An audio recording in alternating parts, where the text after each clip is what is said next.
ثم جعلناك على شريعة من الأمر فاتبعها ولا تتبع أهواء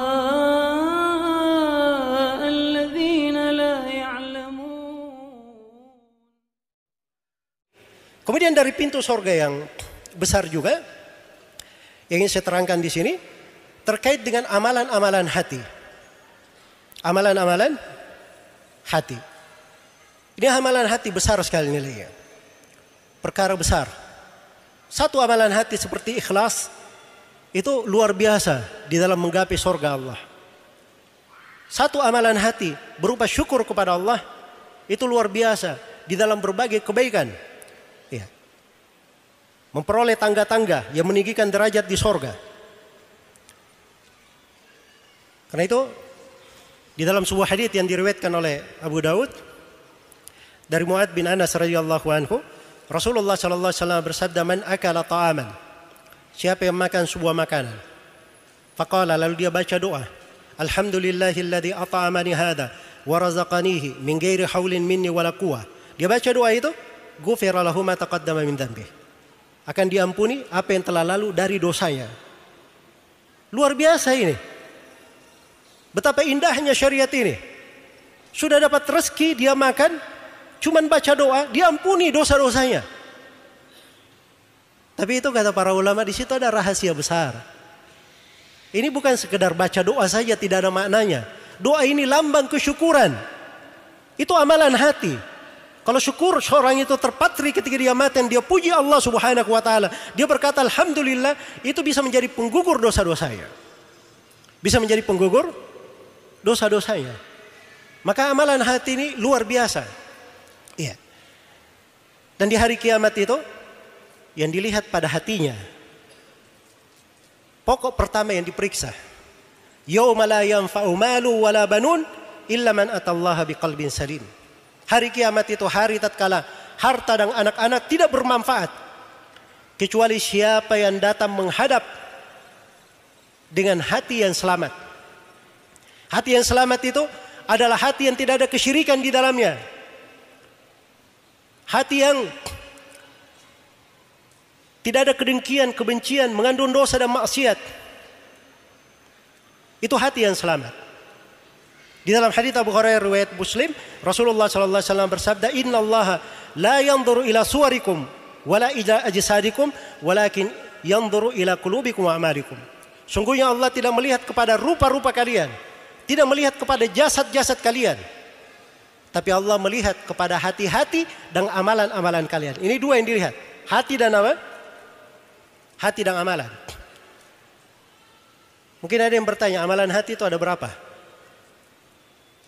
Sebagian ulama dia mengatakan amalan hati itu ada 300 jumlahnya. Ada yang menyebutnya 500. Ada sebagiannya yang menyambung jenjang-jenjang penghambaan ubudiyah di dalam hati itu sampai 1000. Kalau ada yang bertanya lagi, bagaimana rinciannya Ustadz? Ya, jawabannya lagi-lagi belajar. Itu harus dipelajari supaya tahu bagaimana seorang itu di kondisi kena musibah, dia justru dapat pahala, diampuni dosanya, masuk surga. Dia dapat kesenangan, masuk surga. Ya. Dia di kondisi gundah gulana, sedih, menjadi penggugur dosa-dosa. Dia bisa melihat pintu-pintu surga, hal-hal yang tidak dilihat oleh manusia. Hal-hal yang tidak dilihat oleh orang biasa. Ya. Bahkan di tengah orang berilmu, karena tingkat keilmuan yang berbeda, ini sana melihat pintu surga di pintu sana, tidak dilihat kepada yang lainnya melihat pintu surga di sudut sana, ini nggak kelihatan di sebelah sana oleh ulama yang lainnya. Ya. Selain daripada pengetahuan dan ilmu, itu juga taufik dari Allah Subhanahu wa taala. Allah pilih kepada hamba-hambanya, diberi taufik, dimudahkan oleh Allah Subhanahu wa ta'ala. Maka ini penting untuk dipelajari. Fikih yang hendaknya dipahami. Fikih itu bukan cuma fikih dalam bab sholat, puasa, ibadah saja. Itu ada namanya fikih amalan hati. Sampai sebagian ulama ada yang berkata, Saya itu berharap ada sekelompok ulama yang dia cuma duduk di majelis-majelis ilmu mengajari manusia amalan-amalan hati saya. Amalan-amalan hati. Sebab ini pintu besar. Dia ketemu dengan saudaranya. Ya. Ketemu dengan saudaranya. Dia cuma diam-diam saja. Tapi itu gunung-gunung amalan sudah menjadi miliknya. Ya. Apa yang dia pikirkan? Itu amalan hati, nggak ada yang tahu. Ya kecuali orang itu saja apa dia lakukan amalan itu. Mungkin dia melihat saudaranya, dia mendoakan saudaranya. Ya. Dia seorang mukmin. Dia cinta kepada saudaranya. Itu kecintaan. Dia melihat misalnya orang yang kekurangan pun dia lihat pada dirinya, saya ini sebenarnya lebih miskin di depan Allah. Itu pintu dari amalan hati. Pintu dari amalan hati.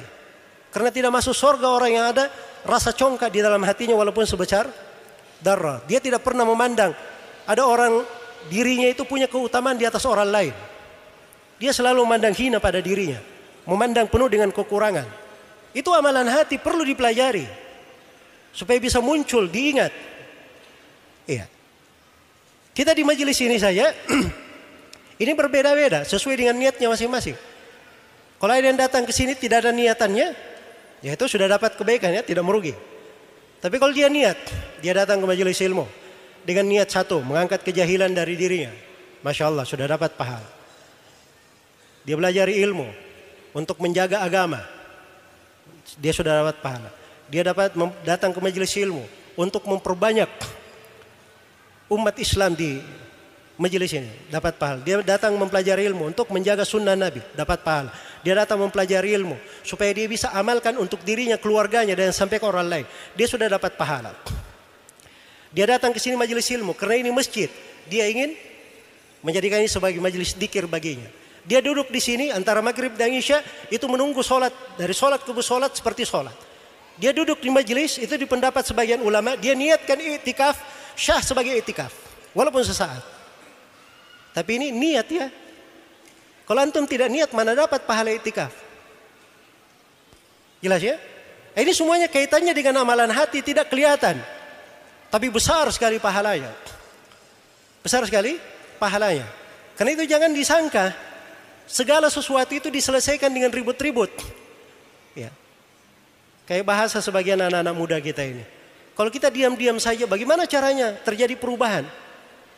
Ya, ini kadang ditujukan ke saya ya. Ini Ustadz melarang kita demo-demo ini. Kalau kita diam-diam saja bagaimana terjadi perubahan? Ini karena tidak paham. Liku-liku syariat, tidak paham kehidupan itu bagaimana, tidak paham tentang akibat dari sebuah perbuatan. Dia belum berpikir hal-hal yang seperti itu. Itu semuanya ada jalannya. Ada konsekuensinya di dalam ilmu. Setiap tindakan yang dilakukan itu kemana arahnya, itu ada ukurannya, bisa diprediksi. Bagi orang yang mempelajari apa? Mempelajari ilmu. Tapi itu dipahami di kalangan orang yang berilmu. Kalau dia tidak punya ilmu, bagaimana bisa memahaminya? Bisa memahaminya. Maka itu Nabi SAW ketika memberi wejangan luar biasa. Nabi memberi wejangan sama ke seluruh lapisan manusia. Yang terpandang maupun yang tidak terpandang, yang cerdas maupun yang tidak cerdas. Nabi berucap Al-Quran sama. Hadits-hadits Nabi sama. Ya. Wejangan Nabi sama. Dipahami. Ketentuan-ketentuan layak untuk semuanya hingga hari kiamat. Hingga hari kiamat. Maka ini pintu surga yang agung dari pintu amalan hati. Dari keselamatan hati.